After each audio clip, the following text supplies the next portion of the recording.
What's going on, everybody? This is dkdynamite, and this evening we're going to be talking about all the challenges, unlocks, and bonuses with the Shadow Siege event that's currently live in Warzone. Definitely stay tuned. But before we jump into that, be sure to hit that subscribe button down below, drop a like, and also as a reminder, we got plenty of coverage going up over at detonated.com, lots of articles, and also lots of tweets over on Detonated's Twitter. So much, and I mean so much, got confirmed today in regards to Modern Warfare 3. I am fully aware of that. I have lots of videos on the way for you guys here on the channel, breaking everything down game mode by game mode. I also want to thank everybody out there for the immense support on the stream I did earlier this afternoon with the Shadow Siege launch. Unfortunately, my PC's SSD ended up dying yesterday. I know, perfect timing, right? So I wasn't able to stream how I normally would, but thank God we had Fajarity that came in clutch and took my stream key and managed to put my face cam in the stream along with them, and we still had a banger stream interacting with all you guys out there. Hopefully I'll have that fixed relatively soon before Season 5 Reloaded. Luckily, I do make all my videos on a Mac Studio, not PC, so you won't see any difference when it comes to the quality of my videos, but streams might be a little scuffed for the next couple of days, hopefully not weeks. I'll keep you guys posted with that. Now let's clarify something really important. In terms of how long Shadow Siege will be live in Warzone for, there are 3 days left of the event itself. This is something that wasn't clarified in any other blog post or tweet,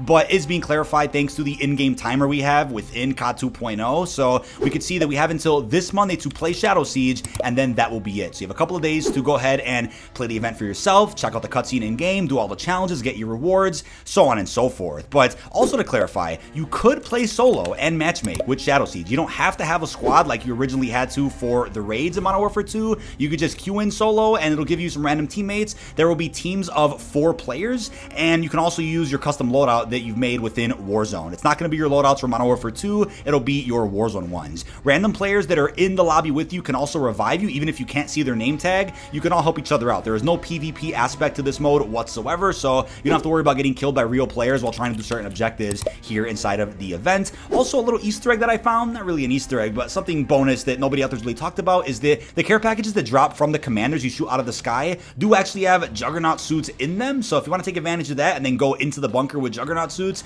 you could do that. Obviously, it's a little bit harder to manage to get the care package first before other players. There's a lot of people out there in the lobby that might be going for them first, but take advantage of that while that is still available. And you can also XP farm essentially with the Shadow Siege event, right? The AI does give you quite a bit of XP. They're a little bit harder to kill than typical AI, probably on the same scale, if not worse, than the ones we have inside of DMZ, but you can actually just farm the AI to continuously spawn out of certain elevators. You just kill them, the elevators close, you can't go inside the elevators, but once the elevators open back up, new and tougher AI will just come back out of the elevator, whether it's Juggernauts, whether it's heavily armored type of soldiers. So you can just sit on a lean position and just continuously fire away at the enemies that spawn out of there and farm some XP if you want to level up the M13C assault rifle, which just came out today as well. They've also added back the event tab here for MW2 and Warzone. For those out there that want some nice visualization of what we can actually do in Shadow Siege. So the first challenge is to secure a missile launcher, which will reward you with this vehicle skin. So this is actually relatively simple. When you spawn into a match of Shadow Siege, there are plenty of missiles all around Al Mazrah. You can go to anyone that you like, whether it's with your team or not,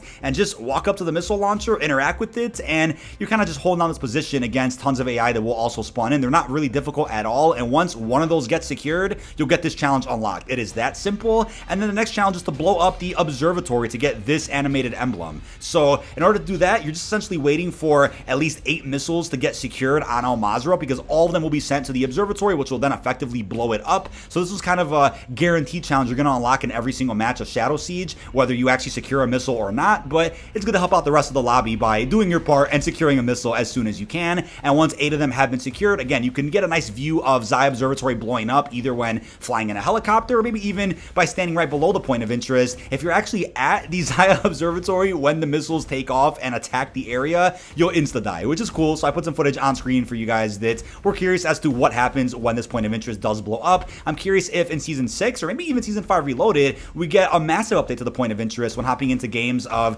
Warzone or even DMZ. It'll likely either be blown up or will be somewhat different, or maybe you can access the bunkers that we do access here in Shadow Siege. There'll be plenty of loot and some other secrets hopefully down there. But then we have the animated calling card you can get by exfiling with a mission success. So this one's fairly straightforward. Just make sure you survive to the very end of the match and make it onto a helicopter as it takes off, right? If you guys happen to stay on the ground or stay in the bunker, you'll still essentially win the match, right? You'll still get the MW3 reveal trailer, but you won't get this unlock. You have to be on a helicopter when exfiling, and this will actually finish the challenge for you. I'm sure there's bugs out there where people actually stayed behind, but if anybody on their squad managed to exfil on a chopper, it unlocked for you. Some of these challenges seem like they're specific and are player oriented, while some other ones seem like they're group oriented and you could do all as a team. But again, there's a lot of bugs with any event like this, so typically you guys will probably unlock every challenge in your first playthrough. But then we have the gas canister charm for delivering 5 canisters as a squad in one deployment. You could of course choose to not secure canisters in your match and just go after AI or do other things in your match,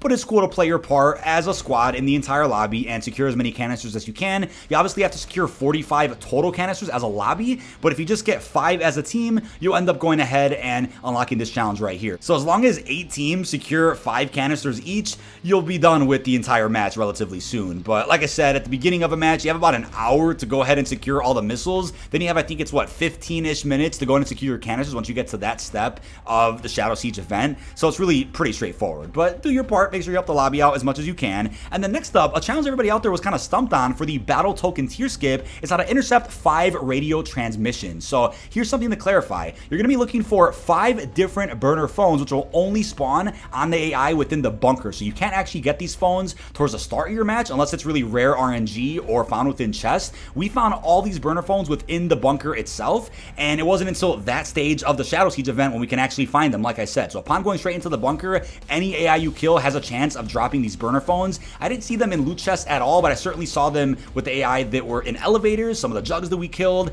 I'd really recommend having that KV broadside on you or some type of shotgun when you're in a close quarters area like this. And there's KV broadsides lying around the environment. AI drops them, and they're even in some rare chests as well. But you do have to grab 5 individual phones yourself. The cool thing is that when you grab one of the phones, it doesn't disappear for the other players in the lobby, so you can actually ping it and then have your other teammates go up to that phone and grab it for themselves. This one isn't group based to where one player on your squad can grab all 5 phones. Each of you individually have to grab 5 different phones. Hopefully that's very clear. Maybe it's bugged, but I think it is intentional for each one of you guys out there to find a new phone and maybe to ping it for your other teammates to go ahead and grab that same one as well. But it won't count if somebody on your team just grabs all 5. Everybody has to do their part. But lastly, we have the M13C assault rifle unlock for assisting in killing 5 commanders in one match of Shadow Siege. So the thing about this is that when we got to this part of the bunker in our first match of Shadow Siege, we just destroyed 1 commander and instantly unlocked the M13 because there were other commanders flying around Al Mazrah that other teams in our lobby actually destroyed. So this one isn't even just group based, it's actually lobby based. So you'll probably get this done without even trying much. Maybe just shooting 1 chopper in that match that you're in will unlock the M13 for you if other groups in that lobby also shot down other Halo commanders. These are the same commanders that you see inside of regular DMZ. And again, this Shadow Siege playlist really feels like neither Warzone or DMZ, but if anything is closest to DMZ in terms of it being objective based and seeing mechanics that are only in DMZ that we don't have in regular Warzone. Now when it comes to the M13C, the only noticeable difference with this weapon in comparison to the M13B is the ammo type and the collapsible stock. Other than that, I haven't tested it too much, but let me know how you're liking the M13C down below in this video's comments. Again, over in the event time, you can also get a glimpse of the other instantly playable rewards that you'll get from pre-ordering the Vault Edition of Modern Warfare 3. You have 2 soap skins and 1 blueprint. That blueprint also happens to be for the M13C, which is great. So for those that want to try out the M13C and didn't finish Shadow Siege, maybe you pre-ordered the Vault Edition and you have access to that blueprint as of right now. But if you guys are wondering, wait, DK, what happens if somebody out there doesn't finish all their Shadow Siege challenges and doesn't get to unlock the M13C for Monday?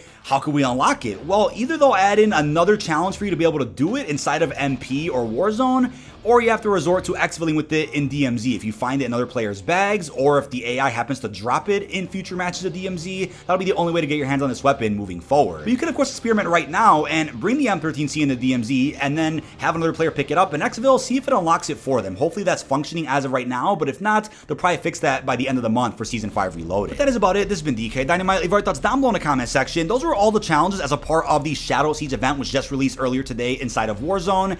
And you can essentially do all these challenges in a single match if you guys are quick enough. The challenges are pretty straightforward, very fluent. I'm a fan of how they structure this event, and it's honestly the best reveal event we've gotten in Warzone thus far, for sure surpassing the one we got for Cold War and even Vanguard. But leave all your thoughts down below. Really hope you've enjoyed, and peace out, everybody.